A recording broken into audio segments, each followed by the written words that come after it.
An Introduction to Constitutional Law, 100 plus Supreme Court Cases Everyone Should Know by Randy Barnett and Josh Blackman.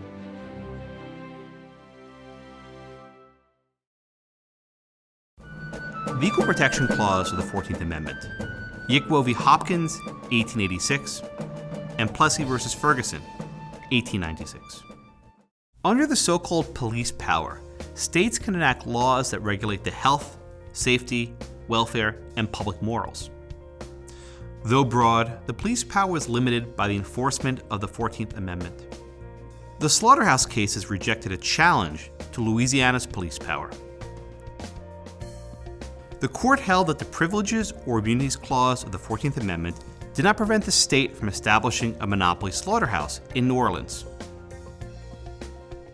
However, in later cases, the courts relied on the due process and equal protection clauses of the 14th Amendment to protect individual liberty. One of these rights was, quote, the right to exercise a trade. Yick Wo v. Hopkins is such a case. In 1880, San Francisco criminalized the operation of a laundry business in a wooden building if the owner did not have a permit. At the time, about 95% of the city's 320 laundries were in wooden buildings. And approximately 2/3 of those laundries were owned by people of Chinese descent. Yick Wo, whose real name was Lee Yick, had operated a laundry business for 22 years. In 1884, after an inspection, he received a license. The city determined that his appliances for heating were not dangerous to the surrounding property from fire. 1 year later, Yick applied to renew his license. However, now the government denied his application. Why was Yick not allowed to renew his license? The San Francisco Ordinance allowed the government to deny the license for any reason or no reason at all. The Supreme Court observed that even if an applicant was in every way a competent and qualified person, he could be denied a license without reason. Why? Because the ordinance acknowledges neither guidance nor restraint. A law with such wide discretion was, quote, purely arbitrary and beyond the police power of a state to enact. When the government has the power to arbitrarily deny rights, that is, deny rights without establishing a good reason, it may do so based on overt racism. Such was the case here. In San Francisco, no permits were granted to Chinese owners.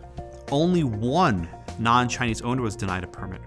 All white operators received licenses. In a companion case to Yick Wo, the Federal Circuit Court observed that the government's licensing scheme was not a means, quote, to regulate the business for the public safety, end quote. Rather, its purpose was, quote, to drive out of business all the numerous small laundries, especially those owned by Chinese, and give a monopoly of the business to the large institutions established and carried on by means of large associated Caucasian capital. This policy, the court found, likely violated the 14th Amendment. Why? Because it deprived the business owners of their property, that is, their business and livelihood, without due process of law. On this point, the Supreme Court agreed unanimously. All 9 justices found that the ordinance violated Yick's rights under the 14th Amendment.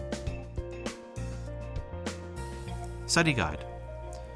What constitutional provision does such an arbitrary regime violate? The Supreme Court cited 2 provisions of the 14th Amendment that are not confined to the protection of citizens. First, the Due Process Clause, and second, the Equal Protection Clause. These provisions, the court observed, are universal in their application to all persons within the territorial jurisdiction without regard to any difference of race, of color, or of nationality. And the equal protection of the laws is a pledge of the protection of equal laws. First, let's consider the Due Process Clause. The court explained that our Constitution protects the fundamental rights to life, liberty, and the pursuit of happiness, considered as individual possessions. Under the ordinance, no reason whatever to accept the will of the supervisors is a sign why they should not be permitted to carry on in the accustomed manner their harmless and useful occupation on which they depend for a livelihood. Notice how similar this right is to the one asserted by the butchers and slaughterhouse, namely the right to exercise their trade. In the United States, the court observed, no man should be compelled to hold his life or the means of living or any material right essential to the enjoyment of life at the mere will of another. Such an idea seems to be intolerable in any country where freedom prevails as being the essence of slavery itself. Accordingly, Justice Matthews found that the ordinance grants the government a naked and arbitrary power to give or withhold consent in violation of these fundamental rights. Such an ordinance is not consistent with the due process of law because so arbitrary an exercise of power is not truly a law. On this account, even if a law is passed by the requisite vote, a purely arbitrary statutory restriction on life, liberty, or property is not a proper exercise of government power, therefore it cannot be a law. Remember that what we call the Due Process Clause is actually the Due Process of Law Clause.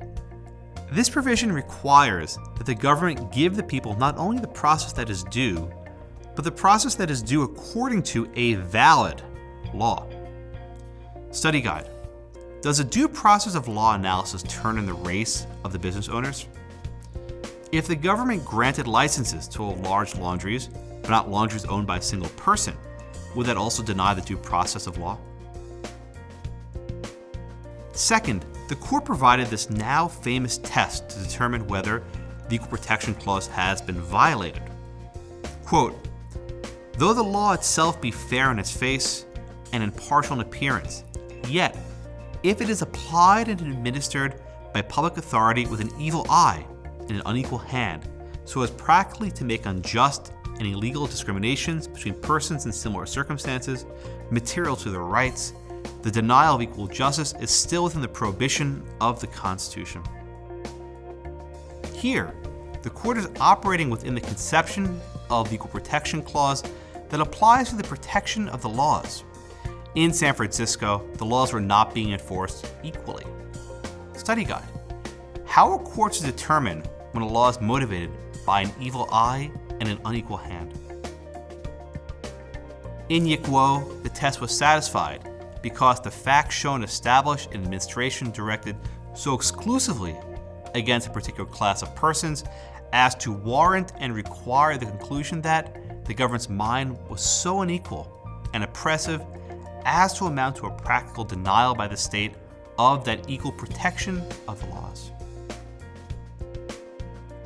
The court concluded that a facially neutral law may be unconstitutional if it is not enforced in an equal fashion. If a law is not enforced equally, some are being denied the protection of the law that others enjoy. At the same time, licenses were consistently being denied to Chinese applicants. The court noted 80 others, not Chinese subjects, are permitted to carry on the same business under similar conditions. The only justification for this failure to enforce the law equally, the court concluded, is hostility to the race and nationality to which the petitioners belong, and which, in the eye of the law, is not justified. Therefore, the discrimination is illegal, and the public administration which enforces it is a denial of the equal protection of the laws and a violation of the 14th Amendment of the Constitution. In Yick Wo, the law was not enacted to serve the public health and safety of the general public. How does the court know this? Justice Matthews looked to both the arbitrary nature of the law and its discriminatory enforcement. The law was not enacted to promote the general welfare, rather it was enacted for other motives, in this case racial animus towards Chinese people. A decade later, the Supreme Court adopted a very different and far more deferential approach to scrutiny under the Due Process and Equal Protection Clauses. In Plessy v. Ferguson, the court would uphold a notorious exercise of Louisiana's police power. In 1890, Louisiana required all trains to provide equal but separate accommodations for the white and colored races by providing 2 or more passenger coaches for each passenger train. On June 8, 1892, Homer Plessy intentionally took possession of a vacant seat in a coach where passengers of the white race were accommodated. The train conductor ordered Plessy, who was described by the court as of mixed descent, to take a seat in the other coach. Plessy refused and was forcibly ejected by a police officer. After his arrest, Plessy posted a $500 bond and was released. There are strong indications that this situation was manufactured to create a test case to challenge the validity of Jim Crow laws. Plessy filed suit against John H. Ferguson, the judge of the criminal court who handed down his sentence. The Supreme Court upheld Plessy's conviction by a vote of 8-1. Justice Henry Brown wrote the majority opinion. Like in the civil rights cases, Justice John Marshall Harlan was the lone dissenter. The majority opinion had 2 parts. First, the court rejected the argument that Louisiana's segregation law violated the 13th Amendment, a statute which implies merely a legal distinction between the white and colored races, the court found, has no tendency to destroy the legal equality of the 2 races or reestablish a state of involuntary servitude. The court explained that the underlying fallacy of the plaintiff's argument is the assumption that the enforced separation of the 2 races stamps the colored race with a badge of inferiority. Justice Brown observed, "If this be so, it is not by reason of anything found in the act, but solely because the colored race chooses to put that construction upon it." Study guide. If racial separation did not stamp the colored race with a badge of inferiority, why did Louisiana favor it? Second, the court turned to the 14th Amendment. Justice Brown explained that laws permitting and even requiring their separation in places are within the exercise of the state's police power. Study guide. Compare the court's review of the state's police power in Yick Wo and in Plessy. In Yick Wo, Justice Brown contended, the court found the San Francisco Ordinance violated the 14th Amendment because it conferred upon the municipal authorities arbitrary power to deny laundry licenses.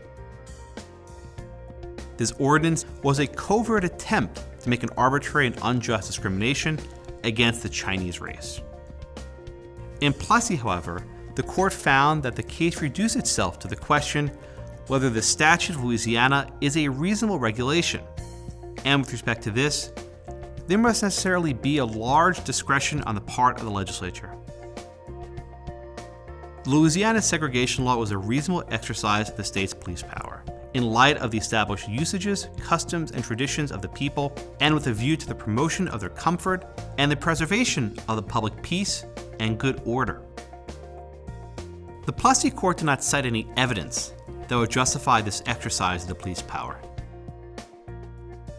Indeed, Justice Brown provided no factual basis to demonstrate that integrated railroad cars posed any problem to the public peace and the good order.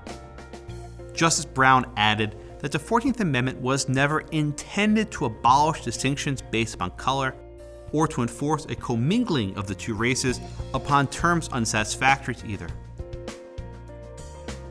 But the law did not enforce any commingling of the races. Instead, it was the ordinance that prevented people of different races from choosing to commingle. Finally, the court noted, the separation of the 2 races in public conveyances is no more obnoxious to the 14th Amendment than the acts of Congress requiring separate schools for colored children in the District of Columbia, the constitutionality of which does not seem to have been questioned. When we study Brown v. Board of Education, we will revisit Congress's decision to segregate schools in the Federal District of Columbia. Therefore, the court found that the Louisiana segregation law did not violate the 13th or the 14th Amendments. Once again, Justice Harlan was the lone dissenter. First, he observed that the arbitrary separation of citizens on the basis of race while they are on a public highway is a badge of servitude. Such a law cannot survive scrutiny under the 13th Amendment. Second, Justice Harlan turned to the 14th Amendment's Equal Protection Clause. He wrote that the Constitution does not permit any public authority to know the race of those entitled to be protected in the enjoyment of such rights. In a famous passage, Justice Harlan stated that our Constitution is colorblind and neither knows nor tolerates classes among citizens. In this country, he added, there is no superior, dominant ruling class of citizens, and in respect to civil rights, all citizens are equal before the law. Study guide. Can you see why modern Supreme Court justices may object to viewing the Constitution as a colorblind document? For example, can the government adopt race-conscious measures to help rather than to hurt racial minorities? Instead of trying to figure out the legislator's intent, Justice Harlan instead measured the fit between the end the government is trying to achieve and the means it is employing. He found that segregating train cars is not at all germane, that is related to an end to which the legislature was competent. Because this connection was not close enough, the segregation law was not a reasonable exercise of the police power. Justice Harlan believed that the police power of states was limited to ends to which a legislature is competent. This approach is reminiscent of Justice Chase's description of the legislative power in Calder v. Ball. Plessy continued the trend of other decisions that narrow the scope of the Reconstruction Amendments. Like Slaughterhouse, Cruikshank, and the civil rights cases before it, Plessy substantially weakened the 14th Amendment. While these latter three cases remain good law, Plessy is not. In his dissent, Justice Harlan predicted that Plessy would become as pernicious as Dred Scott v. Sanford. He was right. Today, Plessy versus Ferguson and Dred Scott are part of the anti-canon. More than a century later, Phoebe Ferguson and Keith Plessy, descendants of the litigants in the infamous case, founded the Plessy and Ferguson Foundation. The organization aims to teach the history of the case and explain why it is still relevant today.